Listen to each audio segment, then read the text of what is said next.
നമസ്കാരം പ്രിയപ്പെട്ട എല്ലാ പ്രേക്ഷകർക്കും ഗുരുവായൂർ വാർത്തയുടെ ഒരു പുതിയ വീഡിയോയിലേക്ക് സ്വാഗതം. ഗുരുവായൂർ കോഴിക്കോട് റൂട്ടിലൂടെയുള്ള യാത്ര ഏറെ ദുഷ്കരമായി കഴിഞ്ഞു. മഴക്കാലം കൂടി ആയതോടുകൂടി പൂർണ്ണമായും ഈ റൂട്ടിലെ യാത്രക്കാർ ഏറെ ദുരിതത്തിലാണ് എന്ന് തന്നെ പറയാം.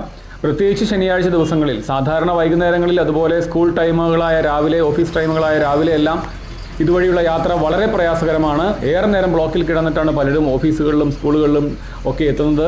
എന്നാൽ ശനിയാഴ്ചകളിൽ ഇത് ഇരട്ടി സമയമാണ് റോഡിൽ പാഴായി പോകുന്നത്. കാരണം ഈ ഹൈവേ പണി നടക്കുന്നതിനാൽ അതിനോടനുബന്ധിച്ച് നിർമ്മിച്ചിട്ടുള്ള അപ്രോച്ച് റോഡുകളെല്ലാം തകർന്ന് തവിടുപൊടിയായിരിക്കുകയാണ്. വെള്ളം കെട്ടി നിന്ന് വലിയ കുഴികളും ഒക്കെയായി വലിയ ബസ്സുകൾക്കും ലോറികൾക്കും പോലും സഞ്ചരിക്കാൻ പറ്റാത്ത വിധം റോഡ് മുഴുവനായി തകർന്നിട്ട് മാസങ്ങൾ കഴിഞ്ഞു എന്നുള്ളതാണ്. ഇതുവഴിയുള്ള ദേശീയപാത നിർമ്മാണം തന്നെ ഘട്ടം ഘട്ടമായി നടക്കുന്നതുകൊണ്ട് യാത്രക്കാരും പരിസരവാസികളും എല്ലാവരും ദുരിതത്തിലാണ്. ആർക്കും ഒരു പരാതി പറയാൻ പോലും നിവൃത്തിയില്ലാത്ത അത്ര ആളുകൾ, ജനങ്ങൾ കഷ്ടപ്പെട്ട് ദുരിതത്തിലായി കഴിഞ്ഞിരിക്കുന്നു. ഗുരുവായൂരിൽ നിന്നും ചമ്രവട്ടം വഴി കോഴിക്കോട് പോകുന്ന റൂട്ടിലാണ് ഈ വളരെ ദുരിതപൂർണ്ണമായ ഈ കാഴ്ച നമ്മളെ കാത്തിരിക്കുന്നത്. ദയവീത് ഒന്നുകിൽ ഈ റൂട്ട് നിങ്ങൾ ഒഴിവാക്കുക.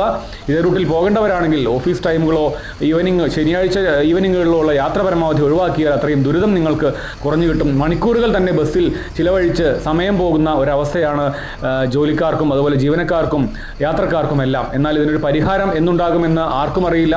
യാതൊരു തരത്തിലുള്ളൊരു അപ്രോച്ച് റോഡിൻ്റെ പണി, തകർന്നതിൻ്റെ പണി പൂർത്തിയാക്കുകയോ ഒന്നും ഇതുവരെ ചെയ്തിട്ടില്ല. ജനങ്ങൾ മൊത്തം കഷ്ടപ്പെടുകയാണ്. ഈ വാർത്ത പരമാവധി ഷെയർ ചെയ്യുക. Thank you.